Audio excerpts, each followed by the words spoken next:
Prezados alunos, este vídeo contém a primeira aula do curso de Lógica para Engenharia. Iniciaremos uma caminhada fascinante pelos conteúdos da lógica matemática e da álgebra booleana.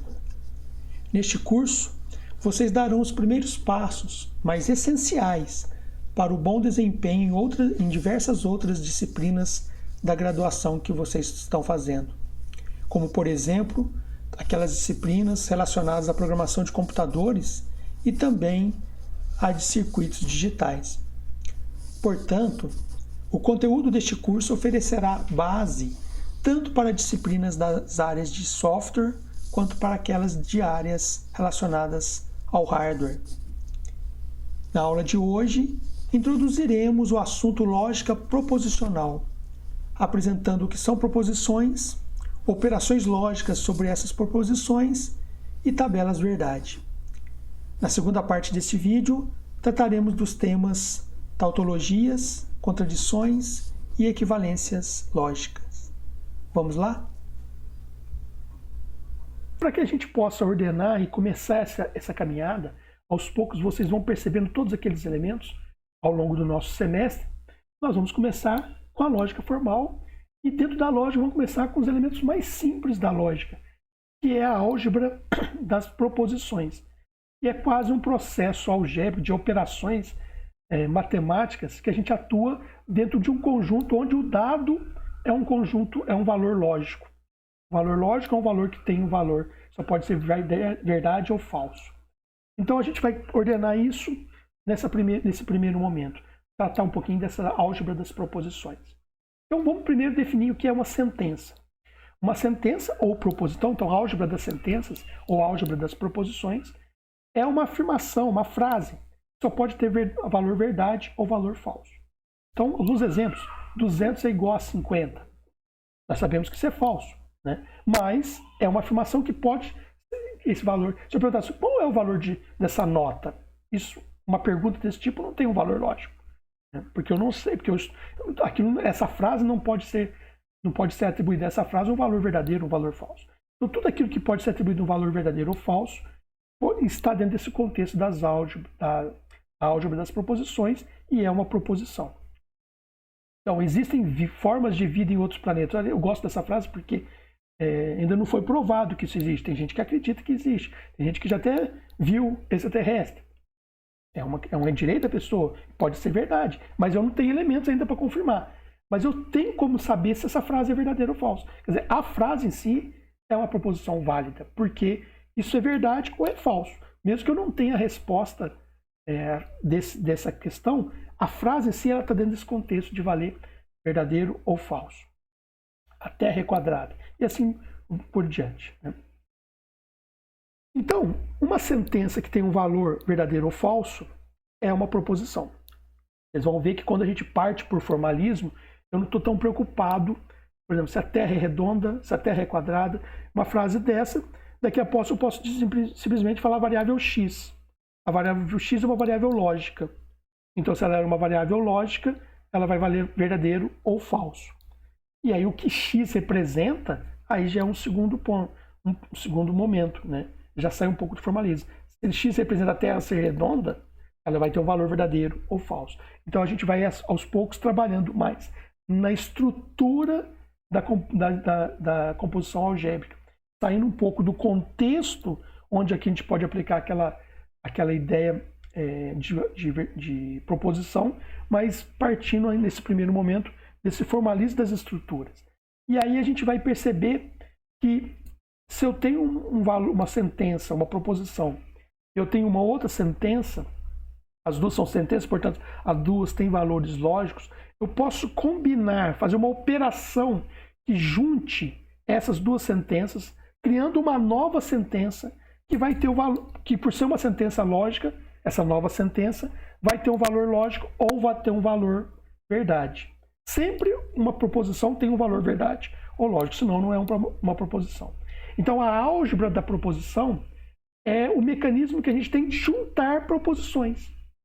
E vamos juntar como? Através de operadores. Igual a gente tem na álgebra tradicional, onde a gente tem operação de soma, de adição, subtração. aqui também a gente tem operadores, operações que nós podemos fazer que juntam, que unem novas sentenças, criando novas sentenças, né? Unem sentenças que já existem, criando novas sentenças. E aí essa proposição resultante é chamada de proposição composta. E o resultado dela vai depender do valor de cada... Por exemplo, se eu tiver duas sentenças e vou unir através de um operador, o valor da operação composta, o valor resultante, vai depender do valor lógico de cada uma e da operação que nós estamos usando, né, que foi realizada. Então, com o valor das sentenças lógicas individuais, né, são simples, ou mesmo compostas, porque uma proposição composta pode ser base para uma outra composição composta, isso vai ao infinito, né? Eu vou combinando operações através de sentenças e operadores. Então, o resultado disso vai depender justamente dos valores lógicos de cada sentença, de cada base, e qual o operador que eu usei para fazer essa junção. O primeiro operador que a gente vai ver é o operador de conjunção. O operador de conjunção, para quem já fez linguagem de programação, é o famoso operador AND, né? Então, se eu tenho duas sentenças, e aqui eu estou usando variáveis para representar essas sentenças lógicas. Então, eu vou ter uma variável chamada P e outra variável chamada Q. Poderia usar qualquer variável, qualquer letra, X, A, B. Normalmente, a gente usa variáveis a partir de P, Q, R. Essa é uma questão só de convenção, mas é uma variável que representa um valor lógico. Então, se eu tenho uma variável que aqui estou chamando de P, ela é uma variável lógica, portanto, ela é uma proposição. Ela tem um valor verdadeiro. E eu tenho uma outra variável, que é que ela tem um valor verdadeiro, verdadeiro e verdadeiro, a conjunção de verdadeiro com verdadeiro dá verdadeiro. Qualquer outra, então repare que a operação de conjunção é uma operação binária. Ela une duas sentenças lógicas e resultando num valor lógico. Então, se eu tenho o valor verdade nas duas proposições base, na hora que eu junto por uma conjunção, o resultado é verdade. Caso contrário, será sempre falso. Então, verdade, e aí aqui tem uma que a gente chama de tabela verdade, que é uma ordenação de todas as combinações que eu posso fazer para saber o resultado. Como eu tenho duas variáveis lógicas, né, e eu tenho dois valores lógicos para cada variável, então todas as combinações possíveis aqui é 2 elevado a segunda, ao quadrado, né? Então, verdade é verdade, verdade e verdade, conjunção da verdade. Verdade e falso é falso. Falso e verdade é falso, e falso também é falso. Então, essa é a estrutura da tabela verdade, ou seja, de todas as combinações que a gente pode realizar com a conjunção. E aí o resultado vai depender do valor de cada variável, e eu sei que se os dois for verdadeiros, dá verdadeiro. Caso contrário, se tiver alguma das variáveis valendo falso, basta um valor falso, na conjunção o resultado será falso. Outro operador é o operador de disjunção inclusiva. Particularmente, esse operador, a palavra inclusiva não é necessária. Então, quando a gente fala de disjunção, já está implícito a disjunção inclusiva.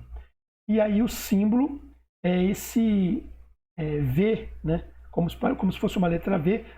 Vou retornar aqui na conjunção, parece esse acento circunflexo, né? Pelo menos tem várias notações, tem na álgebra booleana, que a gente vê em circuitos lógicos, o pessoal costuma utilizar a multiplicação, o sinal de multiplicação.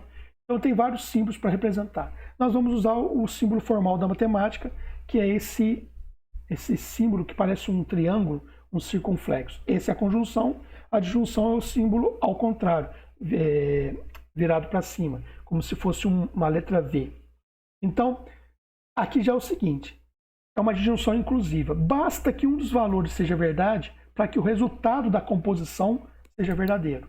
Então, se a variável P for verdade, ou se a variável Q for verdade, o resultado será verdade. Então, repare que a disjunção é o nosso operador OR, ou, que a gente tem nas linguagens. É a disjunção inclusiva, apesar que essa palavra inclusive não é necessário ser colocado. Então, para ser falso, todos têm que ser falsos. Então, verdadeiro ou verdadeiro dá verdadeiro, verdadeiro ou falso dá verdadeiro, falso ou verdadeiro dá verdadeiro, falso ou falso dá falso. Repare que eu monto a tabela verdade, que eu preciso montar todas as combinações para ver como é que é o comportamento do operador. Eu começo com verdade, verdade, verdade, falso, falso, verdade, falso, falso, e vocês podem seguir qualquer ordem, mas é óbvio que seguindo um padrão facilita para que você tenha certeza que colocou todas as combinações. Nós estamos aqui mostrando, por exemplo, um operador binário com duas variáveis, mas nós vamos ter expressões compostas maiores utilizando mais de duas variáveis, né? Porque apesar do operador ser binário, ele vai compor com outros operadores, e aí eu começo a ter um problema. Se eu tiver três variáveis num sistema que só tem verdadeiro e falso, portanto 2 valores, eu vou ter 2 a terceira, portanto 8 linhas. Se eu tiver 4 variáveis, já são 2 a quarta, 16 linhas, e aí começa a ficar 16 combinações, né? E aí começa a ficar difícil montar. Se a gente não tiver um padrão, é possível que a gente se confunda, esqueça alguma combinação ou repita alguma combinação, e aí o nosso resultado não vai ser consistente. Então, tomar esse cuidado é importante. Então, nós vimos a conjunção, que é o nosso e, a disjunção ou disjunção inclusiva, que é o nosso ou, e como eu tenho a disjunção inclusiva, eu tenho a disjunção exclusiva. Aí eu preciso do nome. Quando eu falar só disjunção, já está implícito que é a disjunção inclusiva. Quando eu estiver tratando da disjunção exclusiva ou do ou exclusivo, eu preciso deixar claro isso. E o símbolo, então, é o símbolo do ou, da disjunção, com um tracinho, né, embaixo. Então, aqui é o seguinte, se P é verdadeiro ou se Q é verdadeiro, mas não ambos, então P ou exclusivo Q será verdadeiro. Repara que, apesar de nas linguagens de programação a gente usa bastante os dois ous, mas muito mais o ou inclusivo, o ou exclusivo está mais próximo da nossa fala humana, do sentido que a gente tem da palavra ou. Porque se alguém chega para você e fala assim, escuta, professor, você vai no cinema esse final de semana? Você vai fazer esse final de semana? Aí você responde, eu responderia, por exemplo, nesse final de semana eu vou passear com a minha esposa no parque. Quer dizer, nós estamos aí na pandemia, mas isso é um exemplo hipotético, né? Ou vou estudar em casa. Então não está claro que uma coisa exclui a outra. Ou vou estar passeando no parque, ou vou estar em casa estudando. Então, geralmente a gente usa a palavra o ou nesse sentido, uma coisa ou outra, não como as duas coisas juntas. Não fica implícito, por exemplo, quando eu falar ou eu vou passear no parque, ou eu vou estar estudando. Ninguém vai imaginar que eu vou para o parque com um livro lendo com a minha esposa. Poderia acontecer, mas não é esse o sentido. Então, a disjunção exclusiva tem essa questão, que quando os dois forem verdadeiros, é falso, porque um exclui o outro. Então, verdadeiro ou exclusivo verdadeiro é falso, verdadeiro ou exclusivo falso é verdadeiro, falso ou exclusivo verdadeiro também é verdadeiro, falso ou exclusivo falso é falso. E esses operadores de e, ou exclusivo nós temos nas linguagens de programação. Um outro operador, e esse é muito importante dentro da lógica, nós vamos trabalhar com demonstrações, né, com argumentos válidos nos próximos assuntos, e esse é um operador que dá a base para as nossas demonstrações formais, para as nossas provas lógicas. É um operador condicional, e representaria numa linguagem de programação não um operador em si, né, mas a ideia de uma estrutura, um if, né, um condicional. Por isso que ele é chamado de condicional. Então, observem que os operadores que nós fizemos até agora são comutativos, né? Então, a ordem da operação não importa. Se P ou Q ou Q ou P é a mesma coisa. Aqui, inverter a ordem faz diferença. Então, o condicional ele é o seguinte. Ele será falso se você for verdade implicando em falso, e aqui pode ser a leitura do condicional, pode ser uma leitura de implicação, quer dizer, se P, então Q, a gente pode ler assim, ou Q depende de P. Né? Então, se verdadeiro, então verdadeiro é verdadeiro. Se verdadeiro, então falso, é falso. Falso, ser falso, então verdadeiro é verdadeiro. Ser falso, então falso também é verdadeiro. Para que a gente possa guardar isso, eu costumo dar um exemplo aos alunos assim, para vocês entenderem como é que é, trazendo para um exemplo mais prático, né, mais semântico, para que o pessoal entenda mais ou menos como é que, para não esquecer essa questão. Em termos de tabela, a verdade é isso. Só dá falso se for V implicando em F. Né? Qualquer outra combinação dá verdade. Então, olha só. Vamos pensar assim, que você fala assim, ó, que a minha afirmação lógica fosse: se eu ganhar na loteria, eu vou viajar para a Europa. Então a variável P poderia representar o ganhar na loteria. E a variável Q, a consequência de ganhar na loteria, viajar para a Europa. Então, veja bem, eu digo para vocês assim, olha gente, se eu ganhar, eu vou jogar na loteria essa semana, e se eu ganhar, né, no final do ano, eu vou viajar para a Europa. Tá. Vamos supor, então, que eu ganhe na loteria e viaje para a Europa. Né? Então, há uma relação de verdade aqui. Eu afirmei uma coisa e aqui, se aquela verdade gerasse uma consequência verdadeira, então essa expressão é verdadeira. Eu falei uma verdade para vocês. Vamos pular o verdadeiro e o falso ali. Né? Vamos pensar assim, ó. Eu falo para vocês assim. Então, se eu ganhar na loteria, eu vou para a Europa. Eu não ganho na loteria e não vou para a Europa. Ou seja, as duas proposições são falsas. Eu não ganhei, então não é verdade que eu ganhei, é falso. E a consequência é eu não fui, eu iria, então também é falso. Então, se eu ganhar, eu vou. Eu não ganhei e não fui. Isso invalidou minha afirmação? Não invalidou. Eu afirmei que se eu ganhasse, eu iria. Como eu não ganhei, eu não fui. Então não invalidou. O que costuma ser confuso para os alunos? Então, verdadeiro e verdadeiro. Verdadeiro implicando em verdadeiro da verdadeira é fácil de entender.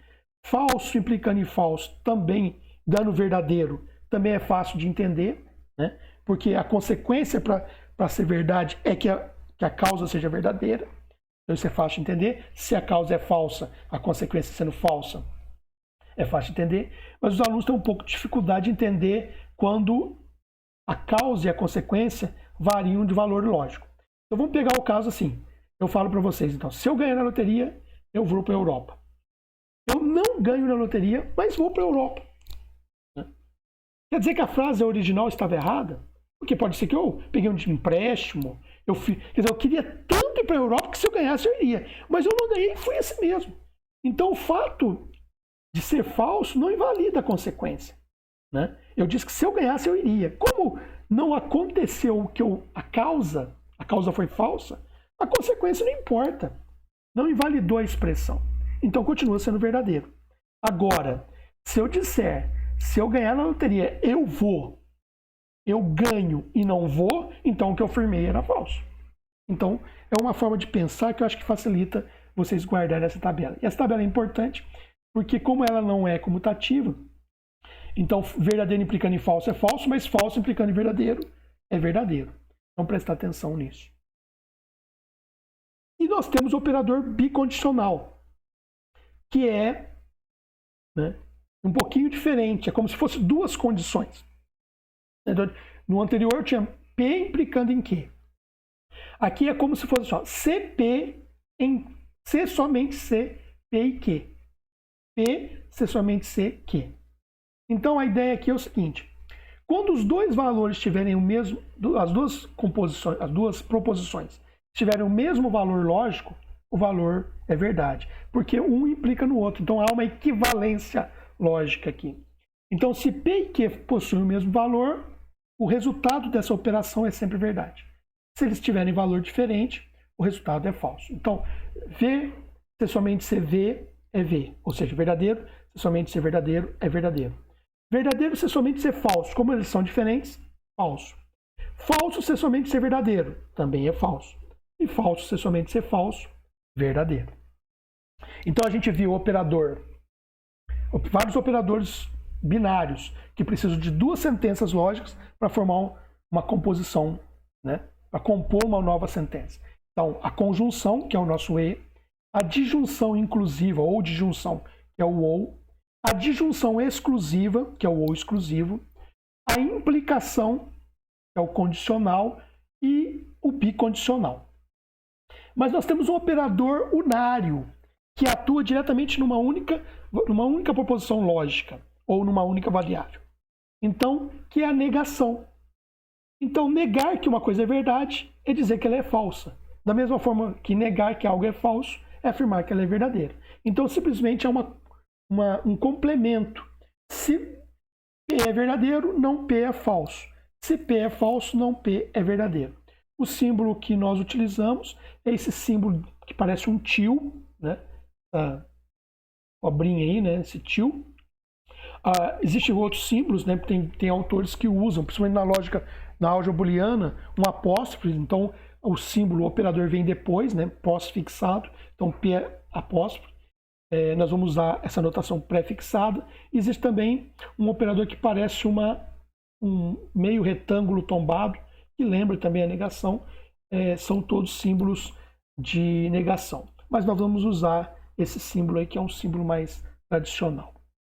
Então, esse é um operador um pouquinho diferente, porque ele atua sobre uma única variável. Repare que a tabela verdade só tem o P, né? Porque ele nega o valor lógico de uma expressão. Ele não precisa de de duas expressões lógicas para compor uma terceira, um resultado único. Não, de um resultado ele transforma negando ou afirmando. Se é falso, vira verdadeiro, se é verdadeiro, vira... Caros alunos, espero que vocês tenham compreendido as explicações que eu apresentei. Continuaremos essa introdução na segunda parte deste vídeo.